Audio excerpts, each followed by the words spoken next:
Next ఈ సెషన్లో మనం స్మార్ట్ ఆబ్జెక్ట్స్ ఫోటోషాప్లో ఏ విధంగా ఉపయోగపడతాయో చూస్తాం.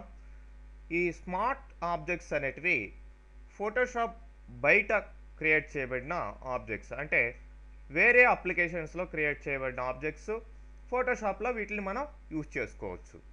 మరి ఈ స్మార్ట్ ఆబ్జెక్ట్స్ ద్వారా మనకి టైము, స్టోరేజ్ స్పేసు చాలా తగ్గుతాయి. అదేవిధంగా వీటిని ఎడిట్ చేసుకునే దానికి చాలా ఫ్లెక్సిబుల్గా కూడా ఉంటుంది. ఫర్ ఎగ్జాంపుల్, మీరు ఇక్కడ ఒక ఫైల్ను ఓపెన్ చేయండి, చాప్టర్ 9లోకి వెళ్ళండి, ఈ ఫైల్ని తీసుకోండి. సో ఇప్పుడు మీరు ఈ లేయర్స్లో గమనించవచ్చు, బ్యాక్గ్రౌండ్ లేయర్కి ఈ టాప్లో ఉన్న షేప్ లేయర్కి మధ్యలో ఫ్లవర్స్ అనే ఒక లేయర్ ఉంది.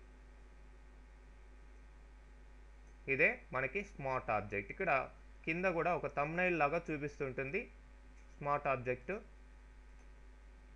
కాబట్టి దీన్ని స్మార్ట్ ఆబ్జెక్ట్గా మనం ఐడెంటిఫై చేయొచ్చు. మరి ఏంటి అనేది మనం సెలెక్ట్ చేస్తే ఆ ఫ్లవర్సే ఇక్కడ స్మార్ట్ ఆబ్జెక్ట్గా రావడం జరిగిందనమాట.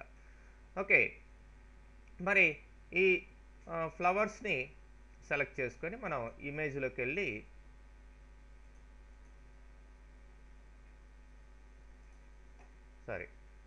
ఎడిట్ మెనూలోకి వెళ్ళండి. ఇక్కడ ఫ్రీ ట్రాన్స్ఫార్మ్ అని ఉంది.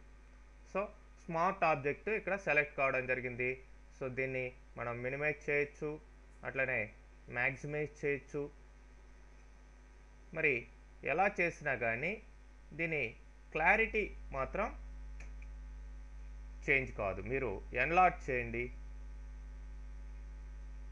100%కి, లేదంటే కంట్రోల్+ యూజ్ చేసి ఎన్లార్జ్ చేయండి. మీరు ఎంత ఎన్లార్జ్ చేసినా, ఎంత స్మాల్ చేసినా కానీ ఆ యొక్క స్మార్ట్ ఆబ్జెక్ట్ క్లారిటీ మాత్రం తగ్గలేదు, ఎందుకంటే అది వెక్టార్ గ్రాఫిక్ కనుక. మరి మీరు ఇక్కడ ఈ స్మార్ట్ ఆబ్జెక్ట్ మీద డబుల్ క్లిక్ చేసినప్పుడు ఇది యాక్చువల్గా వేరే ఫైల్, అంటే వేరే అప్లికేషన్లో తయారైన ఫైల్ ఇక్కడికి లింక్ చేయబడి ఉంది. మరి ఆ అప్లికేషన్లోకి వెళ్ళి దీన్ని ఎడిట్ చేస్తే ఇక్కడ ఆటోమేటిక్గా దీనికి అప్డేషన్స్ కూడా వస్తాయన్నమాట. మీరు కావాల్సింటే డబుల్ క్లిక్ చేయొచ్చు. ఇక్కడ యాక్చువల్గా ఈ యొక్క ఫ్లవర్స్ అనే స్మార్ట్ ఆబ్జెక్టు ఇలిస్ట్రేటర్లో తయారు చేయబడింది.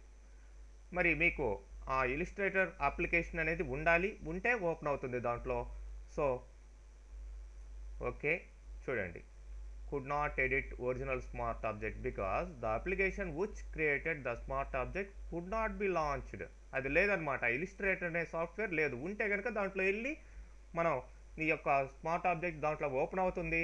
సో దాంట్లో మళ్ళీ కలర్స్ ఇట్లాంటివి చేంజ్ చేసుకొని మళ్ళీ ఇక్కడికి అప్డేట్ చేసుకొని మనం తీసుకురావచ్చు అనమాట. ఓకే,